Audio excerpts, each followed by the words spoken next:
Alors, la semaine passée, on a parlé de comment bien interpréter la Bible, un message que j'estime qui est vraiment important. Si vous l'avez manqué, j'ai envoyé un courriel avec les notes puis le lien pour réécouter le message. Alors, je vous encourage fortement à aller l'écouter puis à consulter les notes. Alors, j'ai pensé ce matin continuer dans la même ligne sur une mauvaise interprétation de la Bible et un courant théologique qui est quand même assez répandu, l'évangile de prospérité. Alors, c'est répandu, juste prendre mes notes, au point que pendant nos vacances en Colombie, on est allé visiter deux églises. Alors, la première église se situe dans la ville de Manizales. Et c'est l'église de nos amis qui vont là. Vous les voyez à la gauche sur la photo.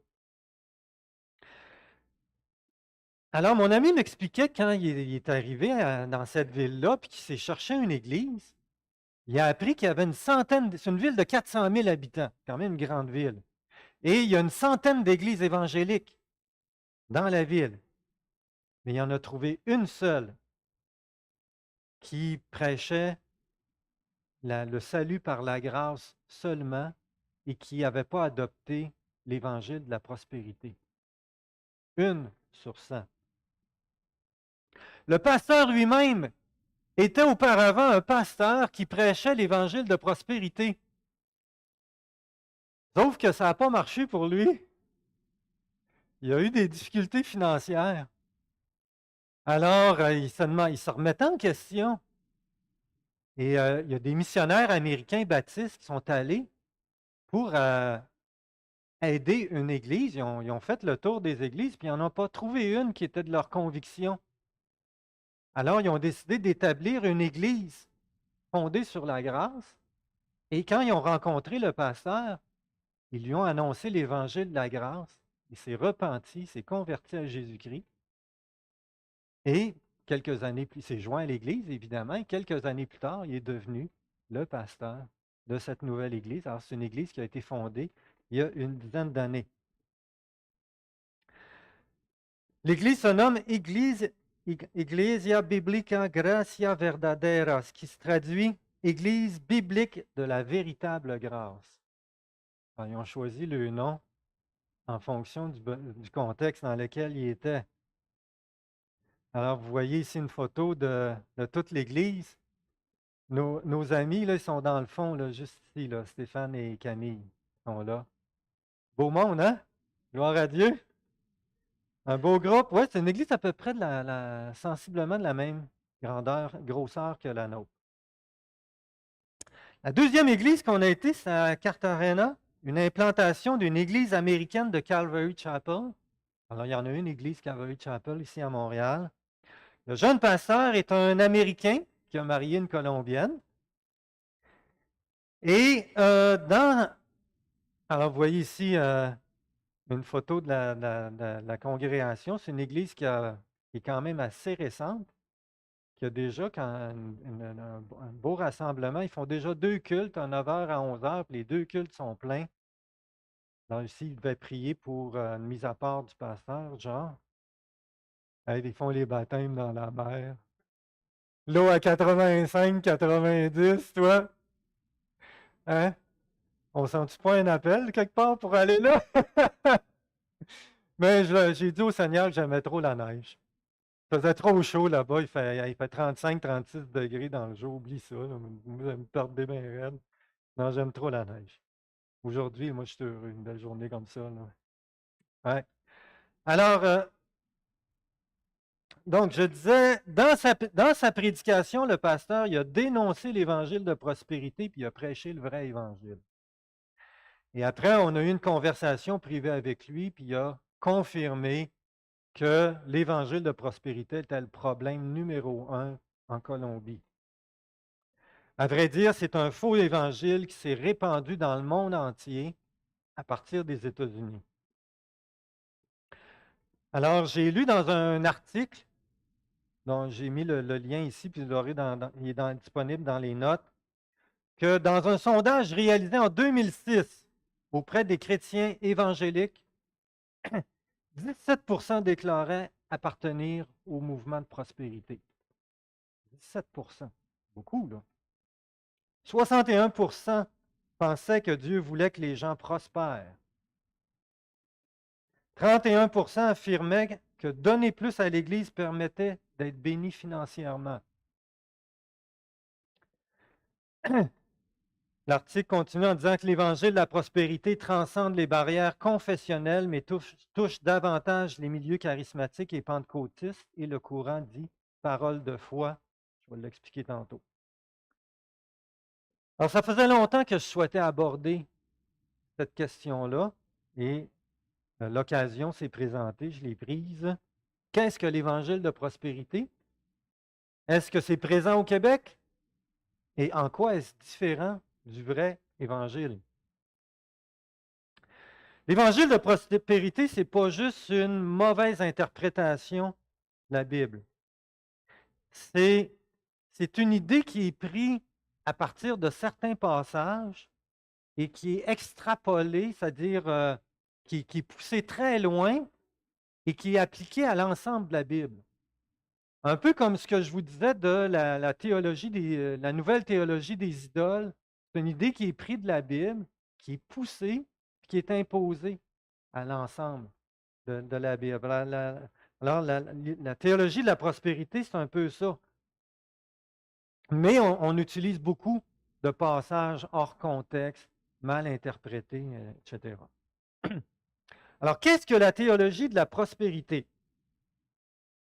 Est-ce qu'il y en a qui en ont déjà entendu parler ici, que ça leur dit quelque chose? OK, bon, juste quelques mains. Alors, qu'est-ce que c'est? L'idée, c'est que si tu as la foi, la vraie foi, tu vas avoir du succès dans toutes tes entreprises. Tu vas faire de l'argent comme de l'eau. Tu vas être en santé. Tu vas être prospère. C'est ça l'idée. Puis si tu es malade, tu as des problèmes financiers, c'est un problème de foi. Ou que tu as des péchés qui font obstacle à ta foi. Ça, c'est jamais dit ben la deuxième partie, mais c'est le renvers de la médaille. Alors, tu vas être prospère professionnellement, financièrement, matériellement, dans ta santé. Puis plus tu donnes, évidemment, à l'Église de prospérité, plus tu vas être riche, puis prospère, puis en santé. Ça va de soi. Quelques passages bibliques pris séparément vont être utilisés dans ce sens-là. Dans les passages qu'on va voir, il y a un principe biblique qui est vrai. Sauf que, comme j'ai dit tantôt, il est poussé à l'extrême. Alors évidemment, Malachie 3,10, apportez toutes les dîmes à la maison du trésor afin qu'il y ait de la nourriture dans ma maison. Mettez-moi ainsi à l'épreuve, dit l'Éternel, le Maître de l'univers, et vous verrez si je n'ouvre pas pour vous les fenêtres du ciel ou les écluses des cieux, si je ne déverse pas sur vous la bénédiction en abondance. Alors c'est vrai que quand tu mets ton amour et ta foi en action, puis que tu mets Dieu en priorité dans ta vie, puis que tu l'honores, hein, tu l'honores avec ce que Dieu t'a donné, eh bien, Dieu promet la bénédiction. C'est une vérité biblique. De Corinthiens 9, 6, 8 le dit aussi, sachez-le, celui qui sème peu moissonnera peu, et celui qui sème abondamment moissonnera abondamment. Que chacun donne comme il l'a décidé dans son cœur, sans regret ni contrainte, car Dieu aime celui qui donne avec joie. Dieu peut vous combler de toutes ses grâces afin que vous possédiez toujours à tout point de vue de quoi satisfaire à tous vos besoins et que vous ayez encore en abondance pour toute œuvre bonne. Ah, on en a même fait un chant. Les Proverbes aussi nous en parlent. Honore l'Éternel avec tes biens et avec les prémices de tout ton revenu. Alors tes greniers seront abondamment remplis et tes cuves regorgeront de vin nouveau. Tel qui fait des largesses devient plus riche, et tel qui épargne à l'excès ne fait que s'appauvrir. Alors, il y a un principe biblique ici, évident que quand on a foi en Dieu et qu'on le met en priorité avec l'argent, les biens qu'il nous a donnés, eh bien, Dieu honore ceux qui l'honorent. Il y a un principe biblique qui est vrai. Alors, c'est quoi le problème avec l'évangile de prospérité? Eh bien, c'est l'idée d'une foi magique. Hein, si ta foi est forte, tu vas être prospère. Puis si tu manques de foi, tu ne le seras pas. Fait qu'il y a une équation simpliste qui est faite du genre des amis de Job.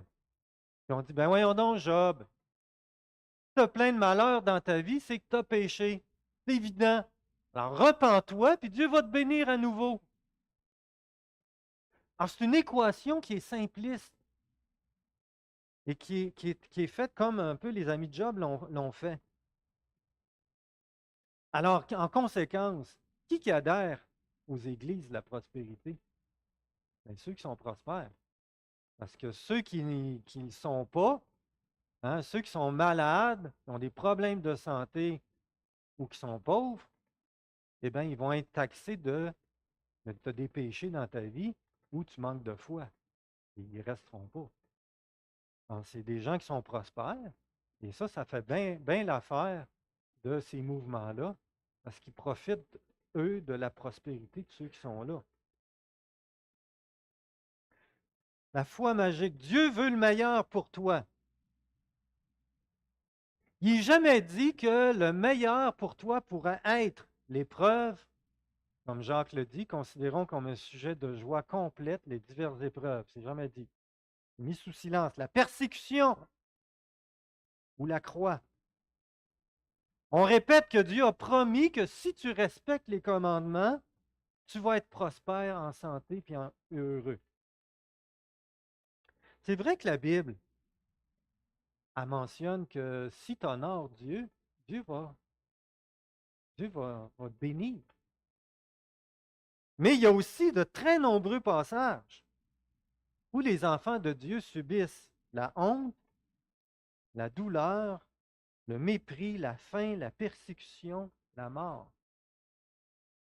Ils sont même mentionnés comme des héros de la foi, pas comme des héros de la foi, des héros de la foi. L'apôtre Paul nous dit que tous ceux d'ailleurs qui veulent vivre pieusement en Christ Jésus seront persécutés. Il n'est pas dit que tous ceux qui veulent vivre pieusement en Christ Jésus seront prospères, seront persécutés.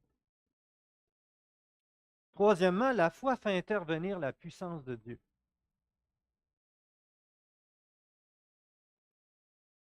Le problème, c'est que c'est en partie vrai. Mais ils vont insister que par la foi, tout devient possible pour atteindre le but qui est le succès, la victoire, la prospérité. Le problème, c'est qu'on utilise la foi pour un but égocentrique et centré sur l'homme. Les promesses bibliques et la foi deviennent un moyen pour atteindre la prospérité. Alors, c'est ça qui est malheureux.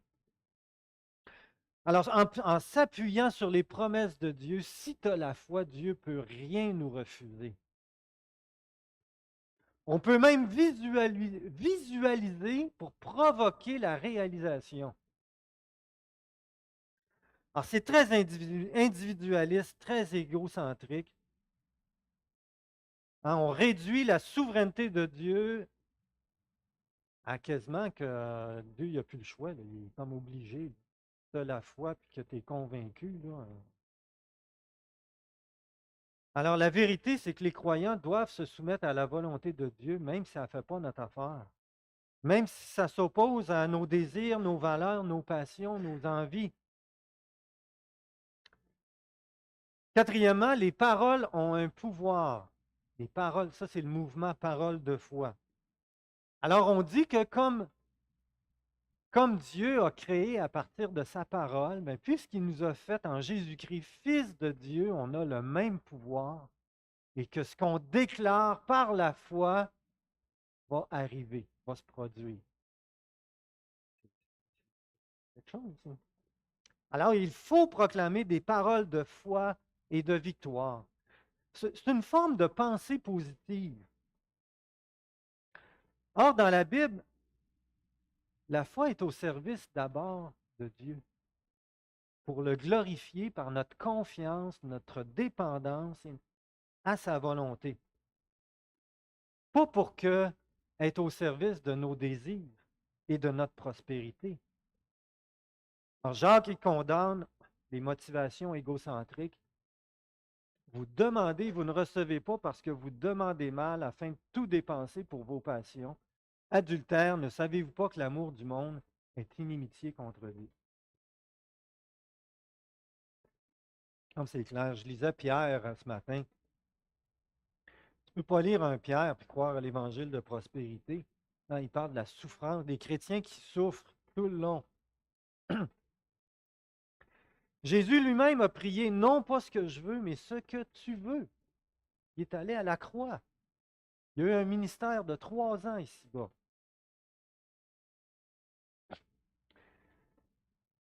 Cinquièmement, la croix offre la prospérité.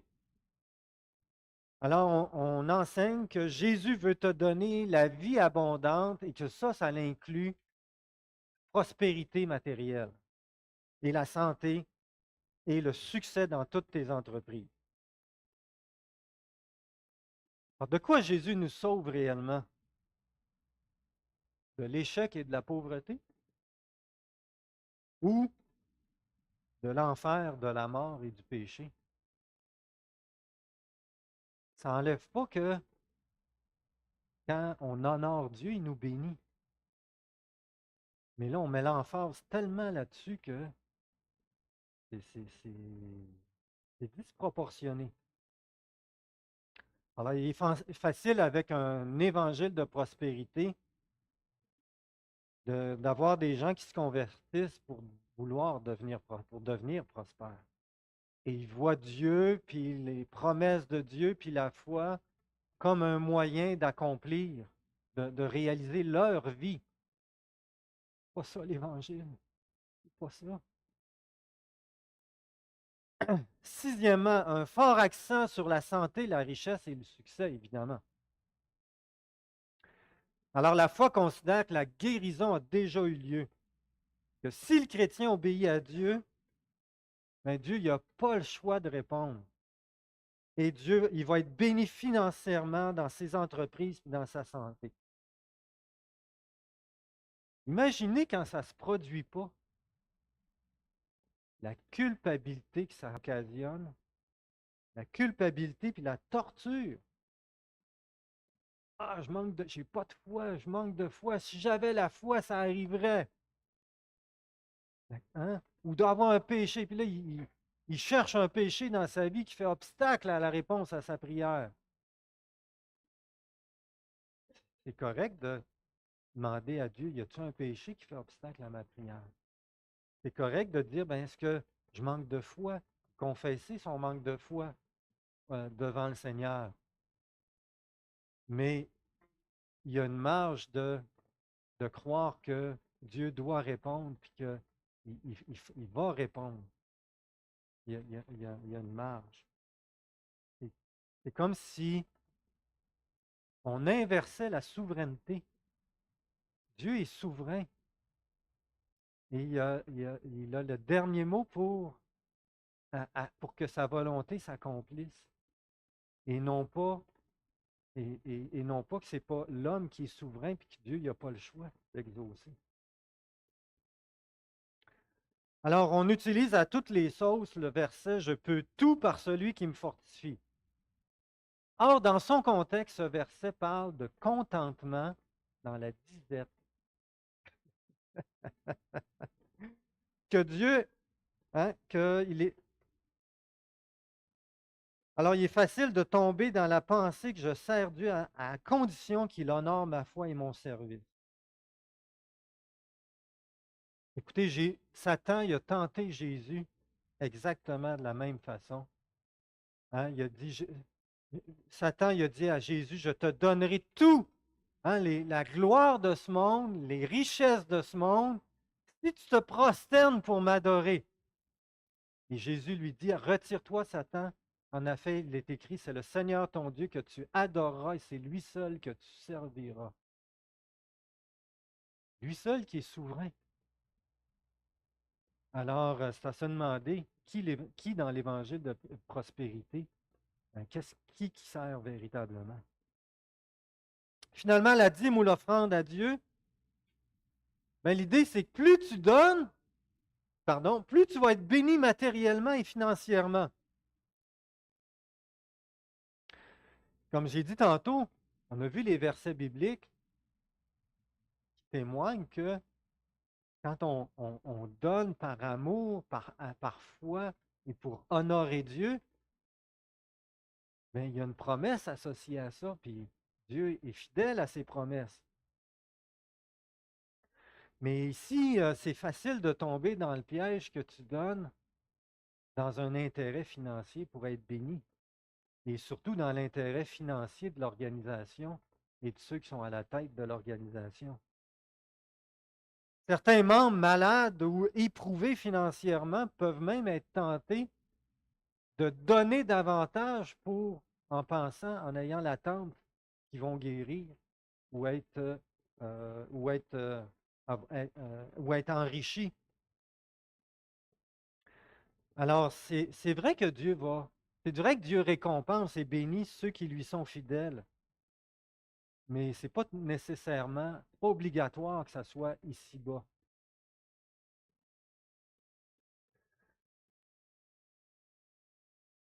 Euh, Dans l'article que j'ai lu, il disait ici que la Bible ne semble tendre ni vers la pauvreté ni vers la prospérité. Elle encourage plutôt le contentement et demande aux croyants d'utiliser ces ressources pour l'avancement du royaume de Dieu, qu'ils soient riches ou pauvres. Ce n'est pas que le chrétien... Attendez. Le désir de Dieu n'est pas que le chrétien soit riche ou pauvre, mais qu'il lui fasse confiance, qu'il lui obéisse et qu'il s'appuie sur lui, quelles que soient les circonstances de sa vie.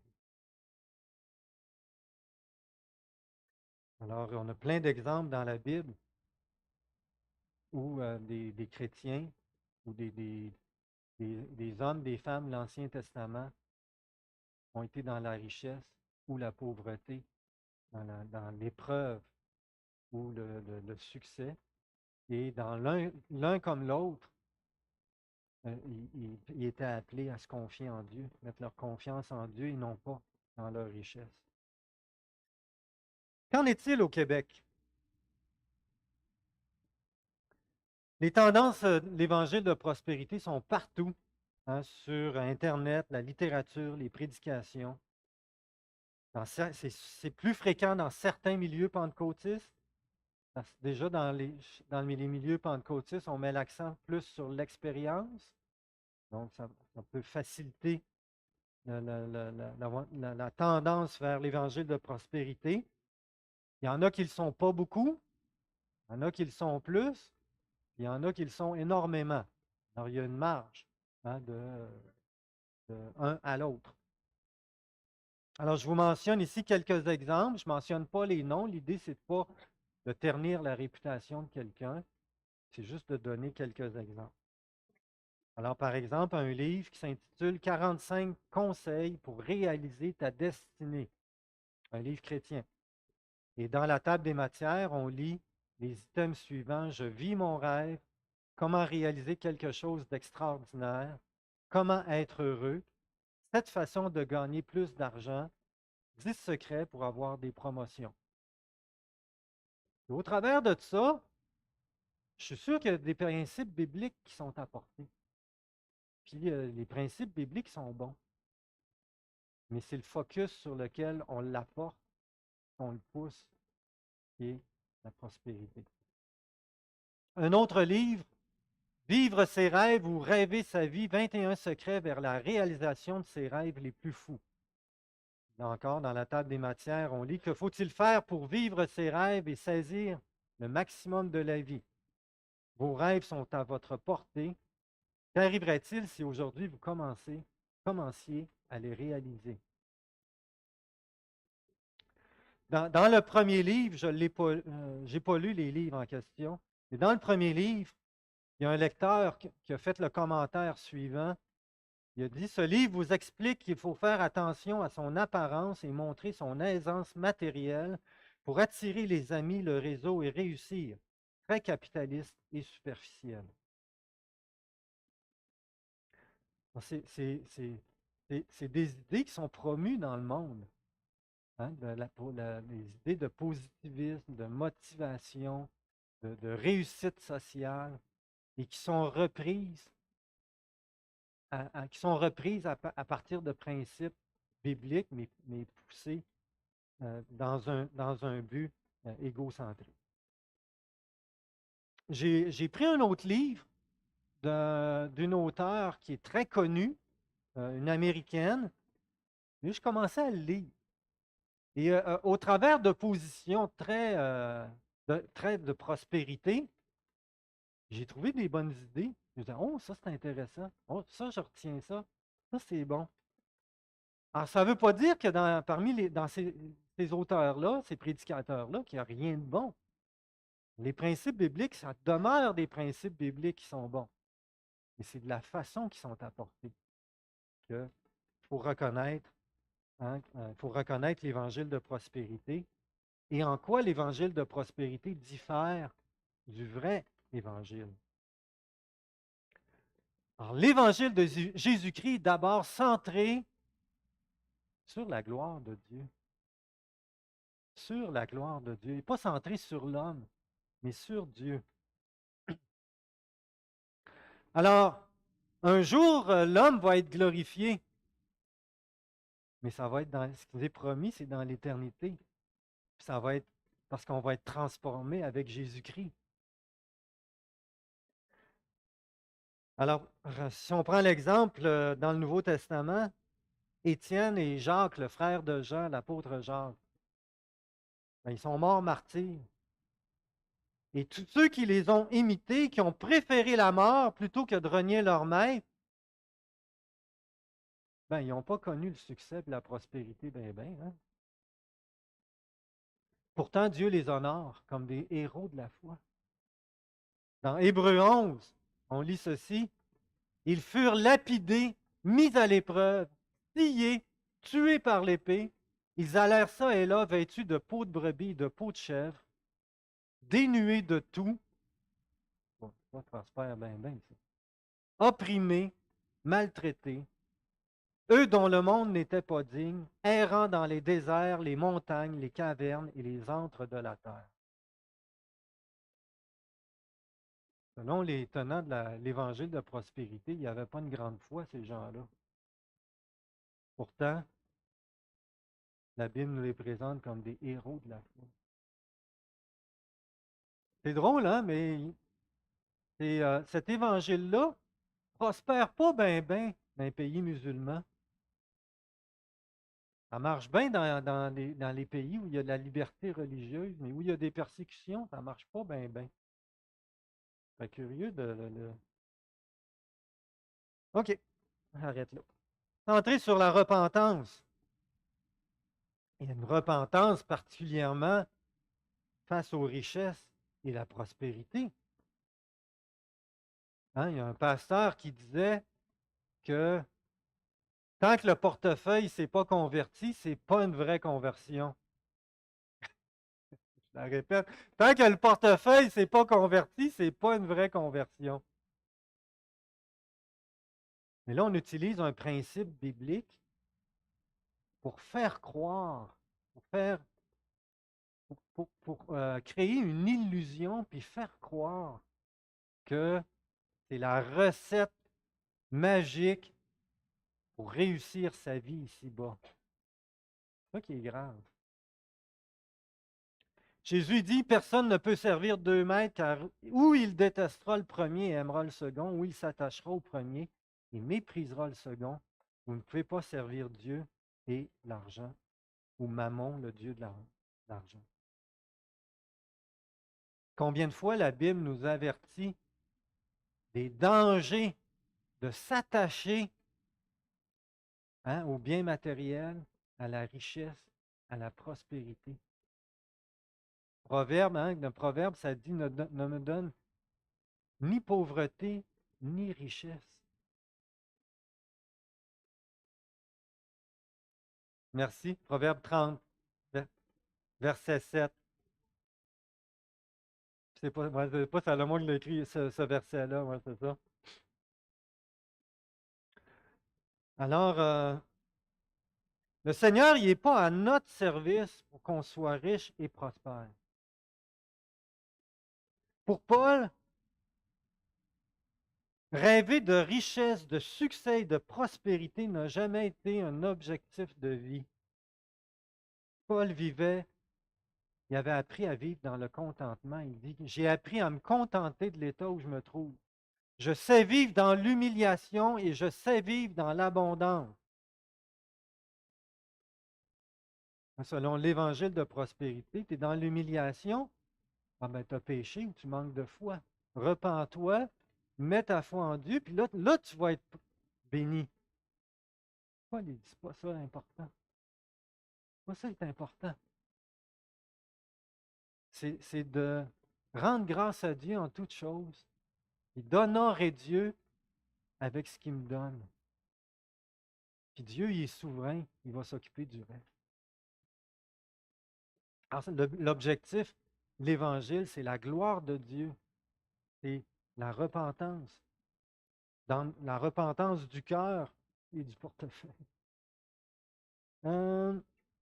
Paul écrit à Timothée, si donc nous avons la nourriture et le vêtement, cela nous suffira. À bien remettre les choses en place. Hein?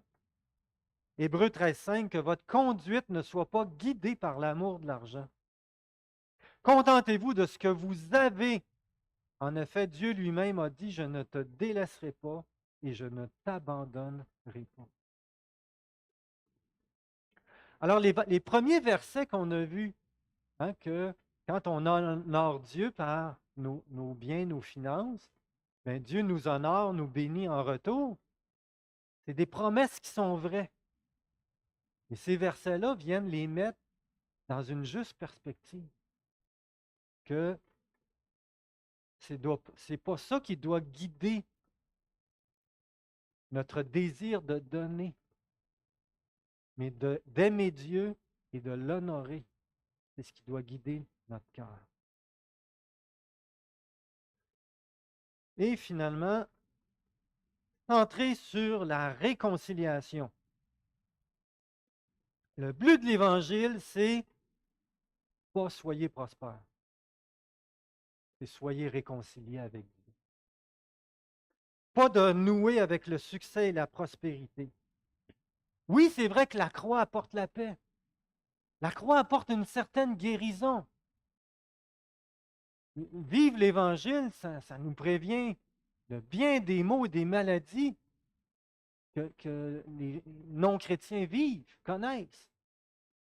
Mais ce n'est pas le but. Alors, il est faux de conclure que l'Évangile, c'est la guérison et la prospérité à tout prix. Un jour, il va falloir mourir. Puis quand ce jour-là va arriver, ce n'est pas parce qu'on aura manqué de foi. C'est tout simplement parce que Dieu va l'avoir décidé.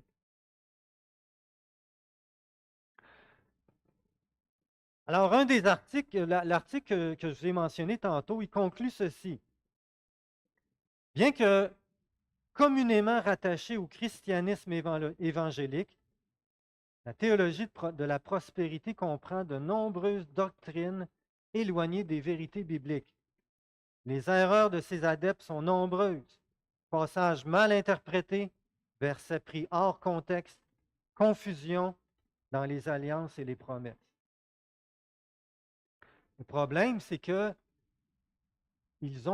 étant donné que les messagers de cet évangile-là sont prospères, et vous comprenez pourquoi ils sont prospères, ils ont une puissance de médiatique incroyable.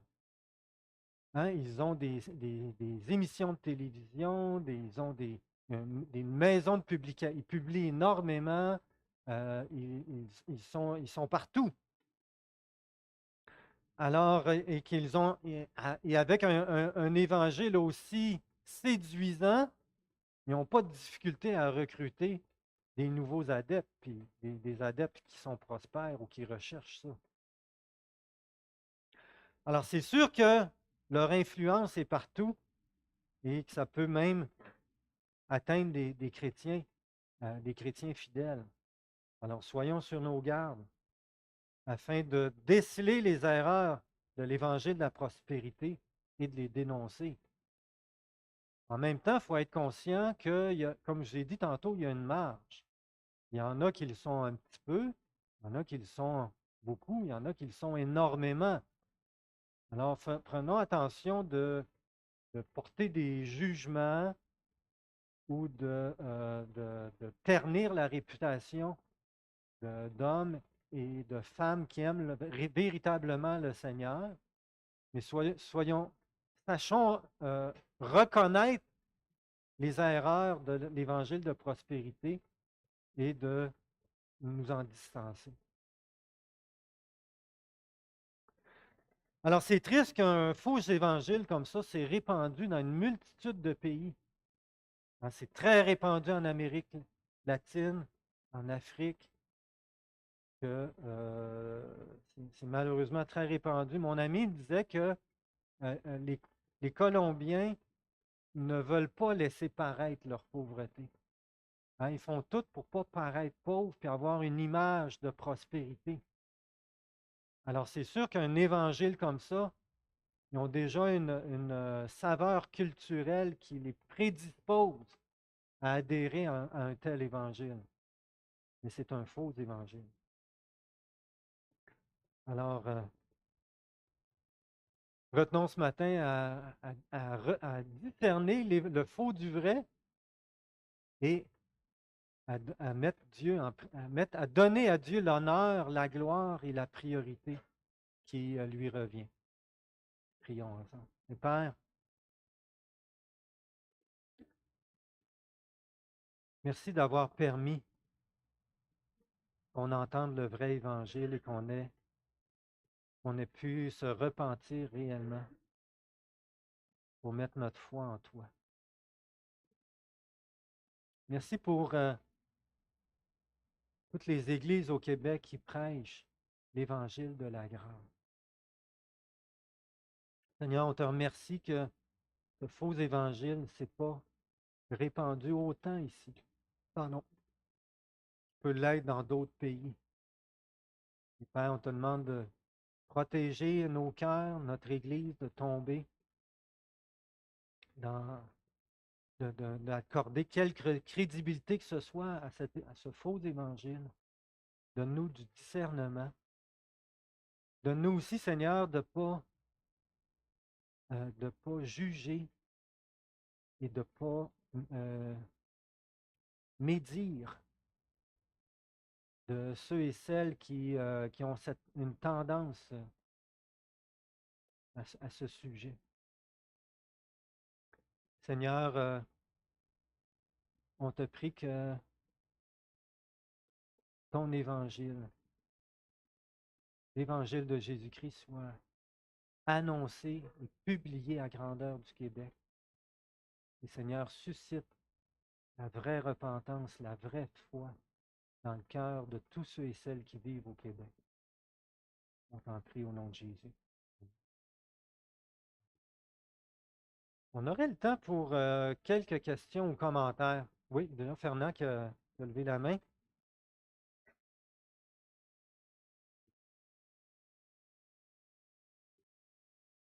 Alors, Fernand, il y a un commentaire. Je vais répéter juste ceux qui sont en ligne. Fernand, il y a un petit commentaire.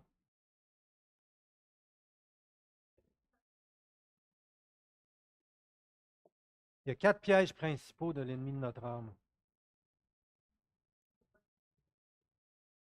Il nous dit, prends le contrôle de ta vie. Contrôle ta femme, contrôle tes enfants, contrôle la job.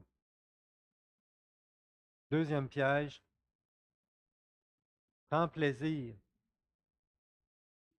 Tout ce qui passe, tout ce que tes yeux voient, profite de la vie. Troisième piège, deviens célèbre. Sois quelqu'un de reconnu. Et qu'est-ce qui permet de réaliser les trois? Le plus grand piège, deviens riche. 1 Timothée 6, versets 9 et 10. Quant à ceux qui veulent s'enrichir,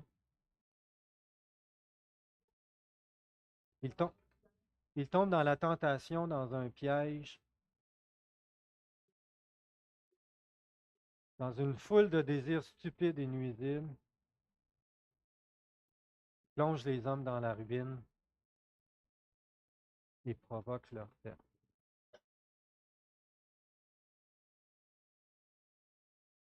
Ouais, ouais, exactement le piège qui nous est